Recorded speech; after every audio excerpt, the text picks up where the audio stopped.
Everybody. I think that's everybody. As they start to connect, we'll let them in. But welcome to our second ever AAVEA Live Chat. I do see some familiar faces in the room, some new guys, so welcome once again. If you don't know me by now, my name is Johnny. I work as part of the board member of AAVEA and also work for a company called Happy Snappy. And today we're hoping to do a little bit of engaging, a little bit of chatting, getting used to what seems to be the new normal, and talk a little bit around attraction specifically and how we as an industry can come together and solve a few of our challenges. So yeah, again, the idea is just collaboration, get to know each other a bit better, and try and do a little bit of networking as well. I'm joined again this morning by our fearless founder, Sabine, who heads up AAVEA and obviously is the founder. I know you've got a terribly busy schedule, so thank you very much. Always great to have you.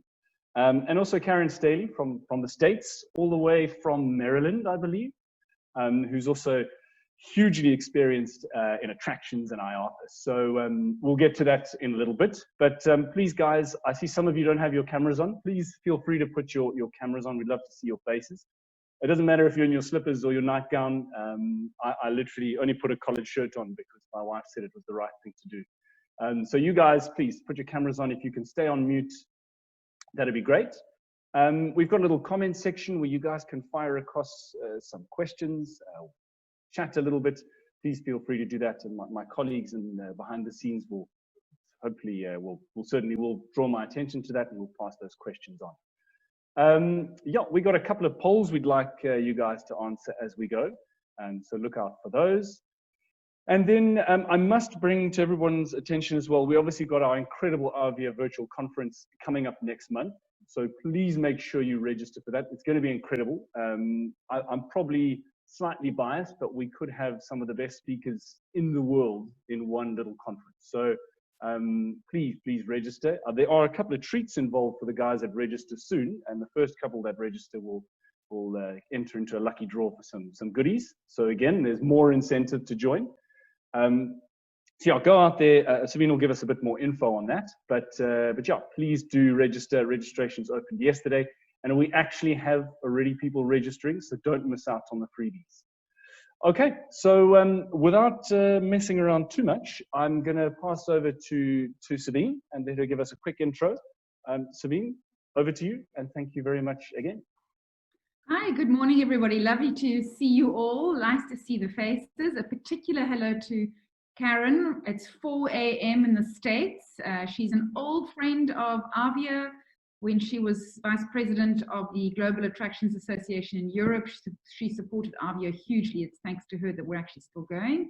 And a special greeting to Debbie Demant, SA Tourism, who've created a great partnership with us. It's thanks to them the virtual conference is able to go ahead. So yes, talking about the virtual conference, you know, in times of adversity, there are a few little rays of sunshine. And one of them is that we've managed to get 4 international speakers, actually I think it's 5, that we would never normally be able to afford to fly out or coordinate their diaries to fly them out. And these guys are all personal heroes of mine. I don't think I've ever seen all 4 or 5 of them in a room. The conference is then peppered with also, it's always one international speaker and then an hour of a local panel, very much focusing on local problems and local issues. And then in between each session, there are 4 sessions, there will be a 45-minute break for people to be able to have their Nomu hot chocolate hamper. That's for the first 20 people that register, or for you to do some emails or make a cup of coffee. So it takes place on the 20th of August, 2020. Registration is online. It's 1,500 Rand per person, and thereafter 750 Rand for any other member in your organization. That's if you're a member of AAVEA, but all the details are online. And just to quickly highlight the 4 international speakers, one is Tony Sefton, who's based in the UK. He's a specialist in visitor attractions, layout management, and also how to maximize head spend on site. And I think we all agree it's something we need going forward.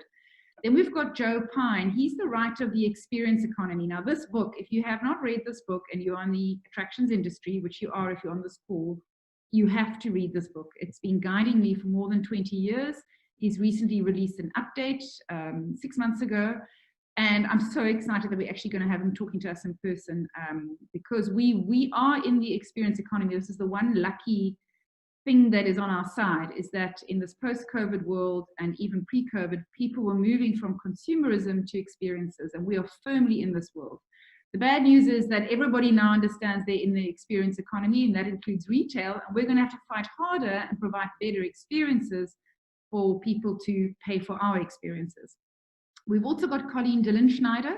She is a specialist in data around cultural entities, so museums, aquaria, etc., and we'll be focusing on why people don't visit. We've got Coco Benjamin-Williams, who is the United Nations World Travel Organization representative for Africa. He's going to be talking about how we use attractions and experiences to rebrand Africa from just the standard sun, sea, and safari. And we've also got, who am I missing? 1, 2, 3, Tony. Oh, we've got Bernard Donahue, who is the CEO of the Leading Attractions Association of the UK. Fantastic chap, really amazing experiences. They represent all the largest leading visitor attractions in the UK. And he's going to be talking about how the attractions industry bands together and really understands that we are all in the same industry. You might be a museum, an aquarium, a game park, and actually we're all, the visitor sees us all as a day out, and how we need to understand that aspect and work together in order to create better experiences. So I've talked for some time here now, but I really do hope you'll be able to join us. And thanks again to SAT for the partnership. Also web tickets, Table Mountain, Platform, and Happy Snappy, they're all making sure that this conference can go ahead. Over to you, Johnny. Thanks, Sabine. You are an absolute star as always. So yeah, guys, please do register for the conference. It'll be phenomenal, guarantee it. So before I move on, I want to do a quick poll. I absolutely love these things. It should pop up on your screen shortly. Let's have a look. Since our last chat, how ready are you to open? I think previously we had a pretty good score. We've had a couple of things banned and some quiet weeks, but if you could tick what you think is applicable to you and your crew, that'd be great. Pretty good.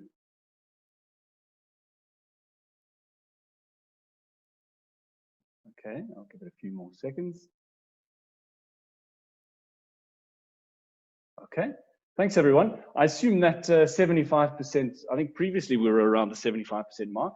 I think it's probably because of the government's heaps and heaps of regulations that have been piled upon us. So yeah, interesting to see. Thank you very much. So next up, to talk a little bit about pricing. I think, you know, throughout attractions in South Africa, my feeling is we all trying to find something different to do when we do get a chance to reopen, and it often falls onto pricing because we're limited to what else we can do. And Karen, who's joining us this morning all the way from the States, is somewhat of a pro of that. So I've asked her just to give us a bit of insight on how we can not only attract people through pricing, but what do we need to change our pricing? What happens if we don't change our pricing? Are less people going to come in? So I think it's a really cool topic, and I think Karen is probably best suited to answer them. Karen has been with IAAPA, well, formerly with IAAPA for I think over 17 years. Everywhere from managing exhibition stands all the way up to senior vice president. So Karen, an incredible track record, and thank you again for getting up so early. I wouldn't get up so early unless my kids woke me up, but thank you very much, and yeah, looking forward to it. Over to you. I can unmute you. There we go. Good morning, everyone, and thank you for having me. It's a real pleasure to be back on with you, and I wish I was with you. I love it down there. With Sabina in Cape Town, but unfortunately that will be a while yet. Yeah, so in our last conference or live chat group, we started to talk a little bit about opening and what some of the challenges were. And there was a great concern about pricing. And I know that, you know, as an attraction, when you open, you do want visitors.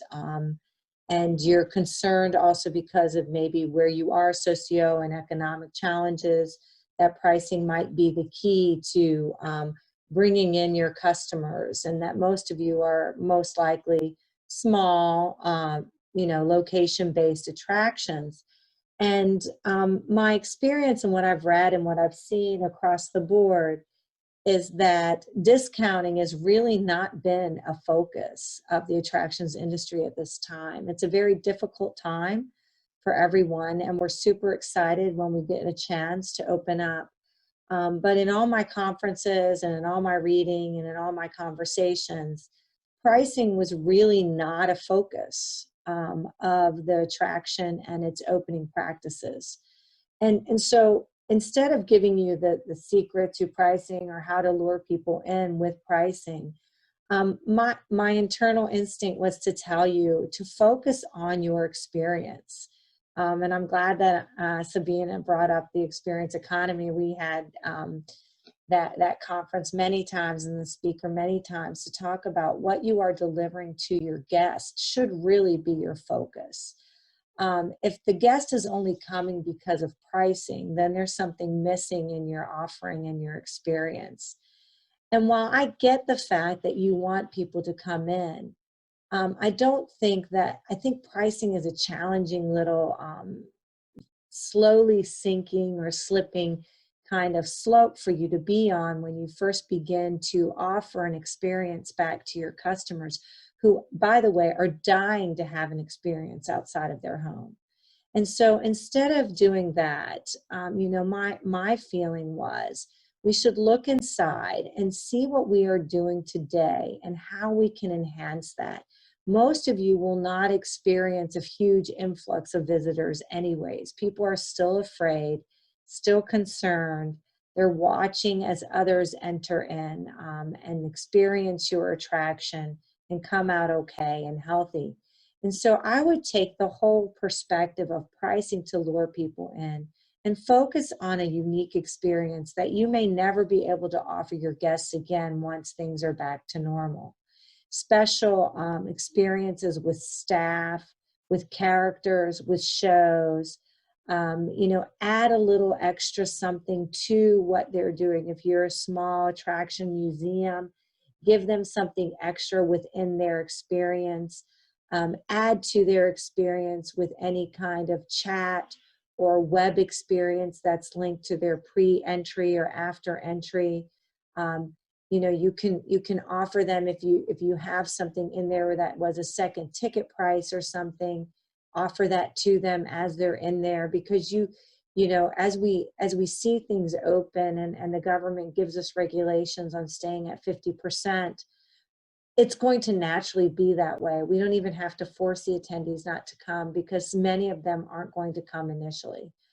There's a lot of talk now that, as anybody, when you go on vacation, you try and choose the non-peak season, because then you can get greater access to a lot of the worthy tourist sites that you want to see.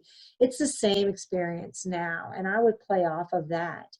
I would really focus on giving the very best experience at the price you had when you had to close. You are in business. If you are delivering a really good product and you are sincerely dedicated to the experience that your guests are having, focus on safety, focus on cleanliness, focus on your staff. Make sure that they are super excited about having people come in and super excited about being at work. Some staff may be concerned also. Focus on what you can do to create a unique experience during these difficult times, and leave your pricing as is. There are several opportunities, of course, to say, all right, I would focus more on not just getting someone in the door. If you really wanted to play with pricing, then I would truly focus on getting them to come back more frequently. So if they come in or they buy a package pricing system, give them a discount on that so that you have a reoccurring customer. And if they prepay for a package and they recur, then you're going to see a per cap increase, because then that's already been taken care of and they have that extra cash to spend it elsewhere. Look for unique ways to create a small membership within your attraction, a membership card or some kind of subscription card, so that people have ownership too of the experience and feel a part of what you own. Give them some kind of connection to the experience that makes it their own as well, and gives them a dedication to ensuring that you, as an operator of whatever the experience is, can continue to offer the great experience that they just had. You know, I would really caution from looking at the very basic of, oh, if I discount my price, I'll get visitors. Because once things begin to get better, people are going to expect that continually. Even IAAPA itself is experiencing that today. They're offering a conference for free, and then they offered a conference at a price structure of $99. Well, everyone complained. Why? You're offering this for free, but now we have to pay. What's the difference? Is the experience any less, or is it any greater? It is not. It's the same. It's the best experience we can offer our members in a conference. And yet, I don't know why IAAPA did that. So they are also struggling with now, do we add pricing to something that we want to offer for free, or do we reduce the pricing on something else that's equally as valuable? So I was like, okay, I don't want to really talk about pricing. I really want to talk about how you feel about opening, how you want to greet your guests. What do you want the guests to feel? What experiences can you give the guests that would be incredibly unique, because you don't have the crowds you normally have. You don't have the number of people walking through. Can you add different kinds of food experiences, different kinds of exhibit experiences? Do you have anything tucked back in your warehouse that you wouldn't normally bring out, that you could bring out and show? Is there something you can add to the experience? Can you throw something in that is not cost prohibitive for you and will increase the experience so that people can justify the reason that they're there? Everybody wants to get out of their house. Everybody wants to see people. Everybody wants to engage in something that makes them feel good. And those would be my focus points, not on pricing. I can say, yes, it will take a while. I mean, even if you read all the articles and all the discussions today, you know, even Disney is not full when they open. It is the most surreal experience to walk through a park where you normally have to wait at least an hour, if not longer, to try an attraction, and you can walk right onto the attraction and have a great experience. Some of the smaller attractions that are not changing their pricing are offering unique and much more acceptable ways of experiencing an attraction, and that is having many more food outlets, small carts so people aren't in crowds, finding ways to do special meet and greets or experiences with staff, a lot more physical engagement, even though we have to practice physical distancing, but engagement with the customer at a physical distance, using ticketing staff that would normally be working face-to-face and handing money and moving tickets, going to ticketless and contactless experiences, and using that staff then to create a much more physical experience, emotional experience with the customer, because people do buy from people. Experiences are created by people, you know, and so they're focusing on redirecting their energies and becoming, what's the new word for this time, pivoting on this experiencing and finding new ways to engage with their clients and their guests that justify. You know, I've done a lot of conferences and seminars too, and if you offer the best, the income will be there. It will take some time. I have been too in supporting my community to every attraction I could go to every restaurant that I could visit, and the numbers are not there. People are very concerned about their safety and their experience. So if you are concerned about your numbers, then engage online with your guests. Use your guest list that you've gathered from ticket sales and from subscriptions and memberships, and begin to engage with the people you want inside your attraction prior to. Do a virtual tour online. You know, if you have a special exhibit or a special experience, film that, share that. Get maybe a guest that is a part of your experience that you know very well to share from there. Do small talks, live chats on what you're offering as your attraction.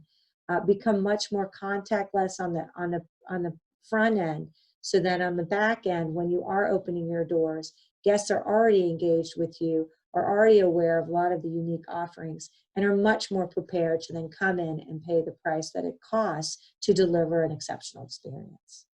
There's so many different things that you can do through phone apps, through the website, through email. Lots of different groups are doing, even kind of fundraising for their attraction so that they can offer unique experiences to those people who dedicate funds. And mostly it's museums and zoos that are looking for income, devising new ways to create new subscriptions and memberships so people come more frequently and fill the place and make the staff also feel good. Imagining opening up and standing there and being ready to work and then no one shows up, right?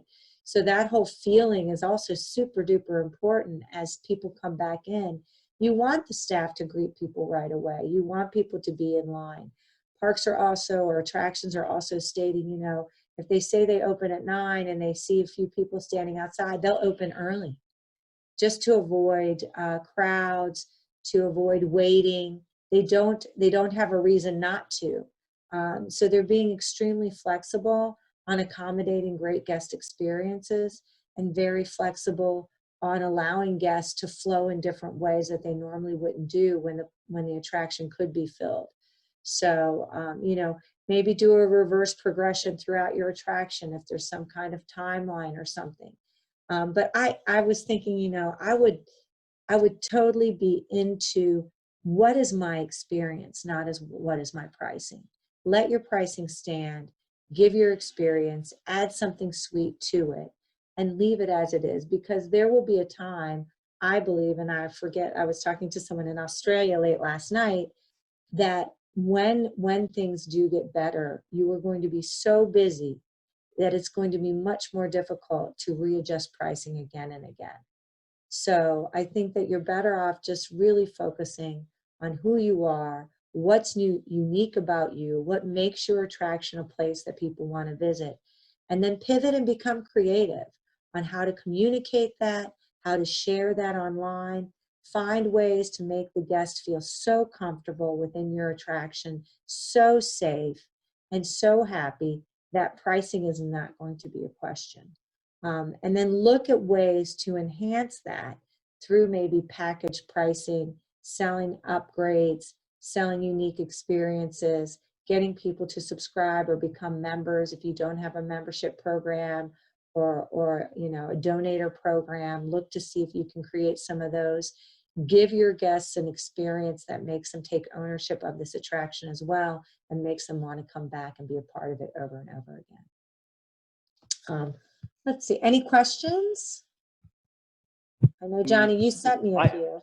I've got one. I was reading the other day, it may not be based in attractions, but retailers, some of them, in an attempt to kind of recover some of the revenue they've lost over the past couple of months, to put a couple of prices up, especially on key products, So there's always a temptation to say, hang on, we used to charge $10 entry fee. Let's make it 12 when we open so we can start to recover. Is that dangerous? Do you think it's advisable? Do you think we should just, or maybe it was this time of the year when some attractions were looking to increase their prices, part of their annual increase. Should we look to continue that increase? Should we keep a price freeze? What are your thoughts on that? Well, I haven't, I have seen that in some restaurants that they are increasing their prices. And I don't know if any of you have been in the grocery store lately. Everything's more expensive due to the fact that it's much more difficult to get things lately. But I would caution against that. I guess maybe I love the fact that we are attractions people and that we offer experiences. And I wouldn't be so obvious. Obviously you are in business and you need to make money, but I wouldn't be so obvious as to say, okay, we charge $10 to ride this, now we're going to charge $12. I would be really creative and find ways to increase your per cap through the experience. So what I was saying is add things to it. You have an opportunity now where you're going to see that you're not going to be as crowded. You're not going to have some of the crowd challenges or some of the operational challenges you would normally get at a super busy time. So find unique elements within what you offer to create a special experience that could then turn out to be an increase in your revenue. Offer different food experiences, entice people. Find a way to work with your community to offer different kinds of foods. Maybe do a certain type of monthly, special offering on your F&B. Create a unique experience for small crowds or for families. And then focus on getting the guests to say, wow, this is super special. I'll never be able to do this when it's high season, when it's normal season, and I want to experience this with my family. Keep in mind, make sure you're consistently super safe. There's nothing more detracting from any type of revenue generation when people walk into a facility, see staff without masks. That happened to me the other day in a restaurant. I almost died. I was like, are you kidding me? You don't have your mask on? Well, there are no customers. And I was like, oh, that's the wrong attitude. So, make sure that you're super duper safe. Make sure your staff understands the necessity of what it is they're doing and what you're trying to offer. Let them feel as though they're a guest, and find unique, creative ways. We have, like I said, we have small attractions around here that are offering special insight into things that you wouldn't normally see, that are giving guests more time to stay in certain areas that they normally wouldn't be able to stay in, that are opening new little experiences or attractions that they couldn't normally do when they would be in full swing because operationally they couldn't do it. Using their ticket sales staff to be more of a customer service guest experience staff to create a much more engaged and intimate experience, and allow those things to increase your income. As things get busier and you become more challenged with fitting in more and more guests, I could see an increase in small ticket fees. But right now, from my perspective, people still aren't working. They're not full-time, they're not going to work. And you want them then to find ways to get into your attraction with their families because they have the time now, and to experience it. Be creative, sell subscriptions, sell memberships, sell a package of 10 tickets at a discounted price if you want to attract people and get them in. But to increase price just to say, okay, that's a really short-term philosophy from me. You're in this business for a very long time, or you wouldn't be in it at all. It's not an easy business. It's a very challenging business, and everybody struggles sometimes to find the revenue and the income. And I've had conversations with parks who have literally said to me, I can't open because I can't make money. I think that's the wrong perspective. And I've urged them, open, break even, find, and in the United States, forgive me, but there are so many opportunities now for loans and for business support that there's no reason a small attraction shouldn't be able to open. Rent is free. Real estate people are giving their facilities away for free for several months. They're forgiving, payments. And there's so many opportunities then through that to be a part of your community, to show you care that your community can get out and have a good time and have a great experience. That value is huge. I read somewhere too that most of the smaller attractions make the most of their money through reoccurring visitation. So their loyal customers are the people that they're focusing on their initial opening. They're attracting, they're talking, they're communicating, texting, and having special invites for their loyal customers who they know frequent their facility more often. If you don't do that and someone else opens and creates a great experience, your loyal customer will switch their loyalties. So it's in our best interest to serve our community, to be open in our community, to bring people in, to employ our community, which you are doing by being open, and creating unique and one-of-a-kind, if you want to call them Rona experience, COVID experience, whatever, for your guests. Make it fun. You will find that your revenue will increase just through a better and a unique experience. I wouldn't be raising prices. I think it's wrong to do so internally and from my character. I think it's an inappropriate time to just say, okay, fewer people, more money per head. I would make it much more slick, much more, strategic, and work through what people are having to receive and to experience through your attraction in a way to generate more revenue.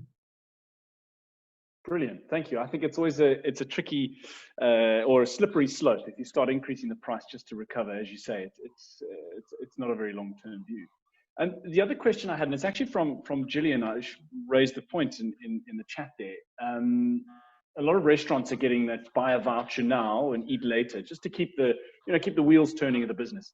And I don't really know much about it, but is that something that we should be looking to do as attractions? Sell tickets now, so that when we do open, people, when they do, can come and visit. And if people are doing it, are they successful in doing it over in the US? I don't know. Maybe there's someone in the room here that's tried it. What's your view on selling now and visiting later? It's so funny you should say that, because I just went into my own little small town and walked from business to business and encouraged them to sell gift cards, because they are not getting the through traffic that they're looking for, but they need to generate revenue. And I myself did that for several birthdays, just did gift cards. And I said, you don't always just have to sell those options on Father's Day and Mother's Day and Valentine's Day. Every day is a great day to give a gift, and gift cards are certainly a way to bring revenue in, or to bring cash into your restaurant or your attraction or your shop, and then encourage people to remember that there are businesses out there that they want to visit when they can, and if they can support them through that way now, they'll be there when they're ready to go in. That's what I was talking about. So when you think about reaching out to your guests virtually, let's say you have some kind of email system that you use, or some kind of text system or an app where you can alert your guests that have been frequent visitors, get them to buy a subscription package. That way they'll give tickets away to others. Get them to buy a membership, create a special membership tier. Be creative on how you sell the experience. It doesn't have to be a one-on-one ticket sales. It can be a unique kind of package that you give to your loyal customers as a one-time only prior to, opening after this really difficult time. Throw in early opening hours, throw in extended hours, add something special to the end of the day and say, we'd like you to stay. Create a sense of, you're special to us. We want you to have this special experience, and create an opportunity for them in a contactless way to purchase their future experience. And it has been successful. Go ahead, Sabina. Hi, yeah, so, hi Johnny, I think there are a few things I want to add to here. One is that I read an interesting study where they said that after the global financial crisis, there was a study, it was actually hotel studies in Vegas, that they reduced their price significantly. And it took them 10 years to get the price back up to the pre-global financial price level, because people have become used to the offering at that price. So if you think about it, if you reduce your offering by 30%, it's going to take you, you can't do a price increase 10% a year for the next 3 years. It's not going to work. But I think it doesn't mean that you can't, as Karen said, that you can't be clever about it. So for example, post-lockdown, there's a lot of celebrations that have been missed. Birthday celebrations, 50th, ending your school year, valedictorian. And so a smaller celebration package for a kid's birthday party, or, mom's 70th, whatever, something that's a family unit, a COVID clan, as I call it, could do quite well, I think. And perhaps the other thing to look into is if you've got old stock that you haven't been able to move and need to get rid of, it's a great extra to add. Whatever, the people buying online, or first 20 people through the door get a gift hamper. You need to get rid of the stock anyway. By the time it sells again in 2 years' time, it's going to be outdated. So as Karen says, go into your back office, go and have a look what's there. So there are some interesting opportunities to play with, I think. The third thing I wanted to add was that I haven't yet seen someone do a virtual tour well in South Africa, aside from the safari, the early morning safaris. Most of it is a 360 scan that's static. And in the case of museums, it's an image of a picture with a voiceover explaining the picture. there's an opportunity to literally go behind the scenes, you know. How does it get hung? What does the storeroom look like in a museum? How do cables get changed? I just don't see enough of that. I mean, to me, it's not the front of house experience done on a screen. It's the stuff that you can't normally see that's done on a screen. And that kind of stuff builds community and builds interest. So there's still a huge opportunity there for people to do something exciting. And just to pivot off of what you said, as you talk about, you know, how do the cables get hung on a cable way? It's a huge educational opportunity. If you are an attraction, you have so many opportunities to teach how attractions work, what goes on before you open. You know, I wouldn't necessarily focus on COVID cleaning. I think that that's overdone anyways, and nobody wants to see that. But children do want to know, how does the owl get into the box? Or how do the cables get restrung? Or how do they clean the cableway? Or, you know, any kind of cool things. I keep thinking of a large attraction that might have a roller coaster. How cool it would be to film the guys doing the safety tests and how they hang on the side of the coaster with their carabiners and their hard hats, and what they talk about and what they look at. And then maybe to show the view, you know, how interesting that would be for a child to understand these are engineers, you know, and to talk a little bit more personally. I have found that actually from our fitness and people, is that they are actually getting all their instructors to show their day-to-day life during COVID, so that you have already and it's all through Instagram. You have a personal experience with this instructor that you only normally see for 15 minutes. You don't really talk to them. You get in, you work out with them, and you get out. And now they're showing you their lives, what they're doing during COVID, how they're coping. And it's making it much more personal and much more intimate. And more people are coming because they feel safe and they feel connected. So I do think that if you're in the attractions business, you're a creative person. You wouldn't be in this difficult, crazy business if you didn't have some crazy inside of you. And that means that you're creative and that you have good ideas and you love people. So use your gifts, use your creative minds that are surrounding you, and create something funky, cool, and neat. And bring people in, whether it's through an online system, through Instagram, through an email. Find ways to create something that you wouldn't normally have the time to think about or create, because you're just, you know, someone said to me, Karen, you used to be running around with a pail of water just constantly putting out fires. Now I've had time to read, to think, to regroup, to be creative, to come up with new ideas. Try it. If it doesn't work, try something else. You have nothing to lose right now. Except a great experience. So just try unique and fun things. Like Sabina said, lots of anniversaries have been missed. You know, do a post party. You know, did you not do anything for Mother's Day or Father's Day? I thought that was a huge missed opportunity here. I didn't see much going on as far as promotion on that, except for retail and online retail. And I thought many of our attractions could have said, here's your post Father's Day gift, you know, come in and, or online, buy a gift card. And you can sell everything online. You don't even have to have contact with anyone if you feel that that's the best way. You know, do some kind of unique community offering, do a recycling drive, something unique and different that you wouldn't normally do during your busy, heavy times, to bring people in, to get them to know you again, to get them to feel comfortable. If you want to do a community outreach program, do something like that. Do a canned food drive.